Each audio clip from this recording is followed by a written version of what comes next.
So one of my favorite movies of all time is Terminator 2 Judgment Day. So when we had the announcement of a new game coming based off of that movie, I was really excited. And when I found out that it was not just a new game, but it was going to be a 2D sprite-based game, I was even more excited.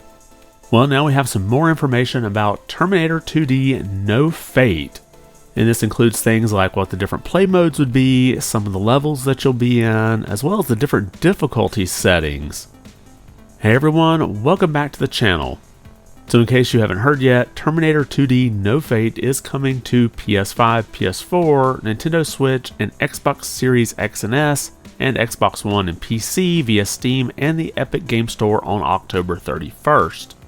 So unfortunately we don't have an announcement yet about a Switch 2 version, but I would imagine the Switch version will play just fine in the Switch 2, and maybe you might get a little better frame rate as well.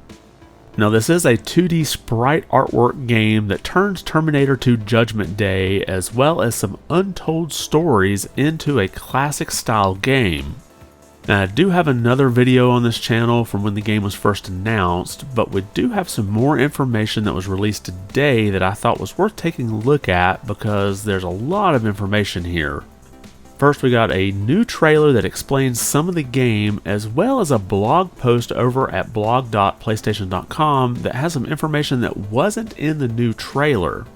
So let's start with who you'll be able to play as. You'll be able to play as Sarah Connor, John Connor, and these will be in the future, as well as the Terminator. And the game will have a bunch of different modes. You'll have a classic arcade style where you get a ranking for each level, and this isn't just about a score, but each level will have its own unique ranking criteria. And this will have more streamlined action, so I guess you'll have a lot less of the story to see here and just go straight through and play through all the action. There will then be the story mode where you can experience the story told here, not only from Terminator 2, but also some of those untold stories they teased us with. And there will be 15 different levels to go through. And then you can unlock a boss rush mode, which, if you're familiar with that, you just play through all the different bosses of the game.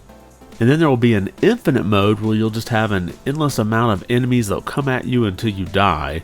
And I did notice that there was a timer on this mode, but it looks like the timer gets extended with each kill, so you can either die, I guess, because the timer ends, or you lose all your life. And then we have Mother of the Future mode, where you get to play through Sarah Connor's story. And they tease this as a speedrunners game, so you're basically racing against a clock here.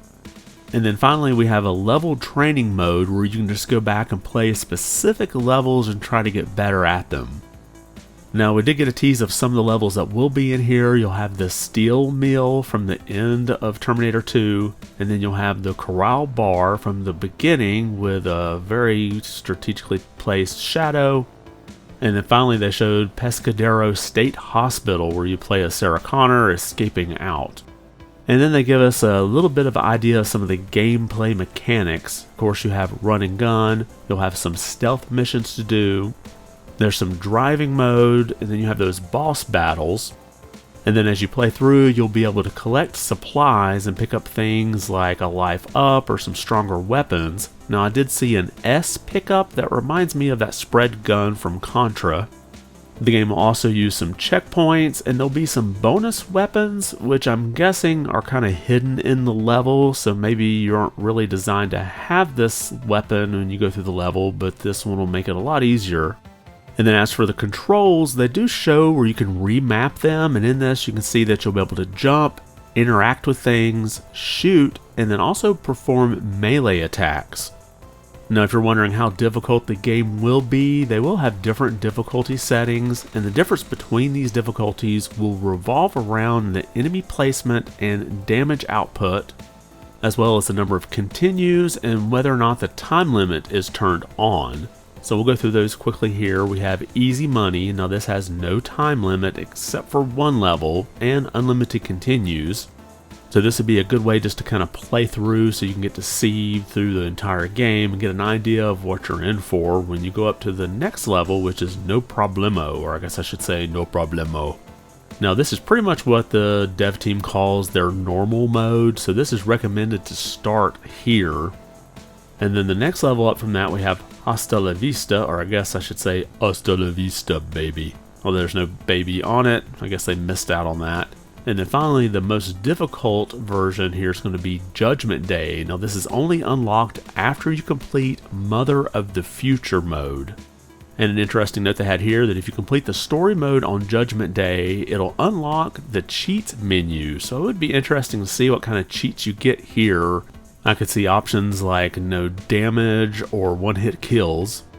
And these difficult settings are available for all the different game modes. Now they do give us some examples of how the difficulty can change what the gameplay is like.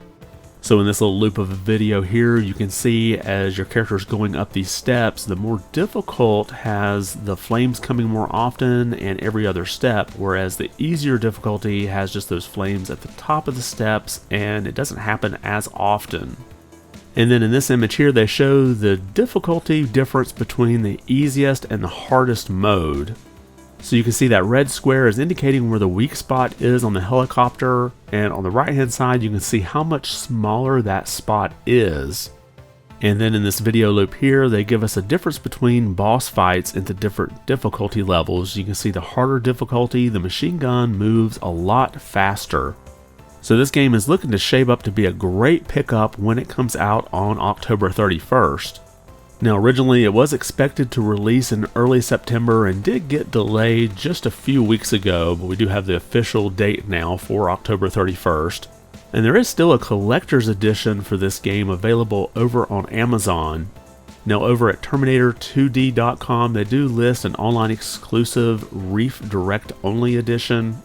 And these do still appear to be available, although all the prices are in euro, so I imagine it's that European version and not the US North American version.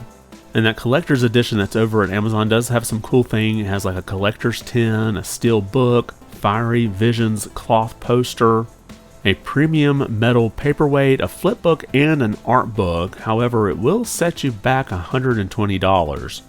So for me, as much of a fan of Terminator 2 as I am, I'm probably not going to dip that deep into my pockets for this collector's edition. But let me know your thoughts about Terminator 2D No Fate. Is this a day one pickup for you when it comes out on Halloween? And between John, Sarah, and the T-1000, which character do you look forward to playing the most? Drop your comments below and let me know your thoughts. And if you liked the video, be sure to give it a thumbs up. And if you haven't subscribed yet, consider doing so. It really does help the channel out quite a bit. I want to thank you for watching and be good.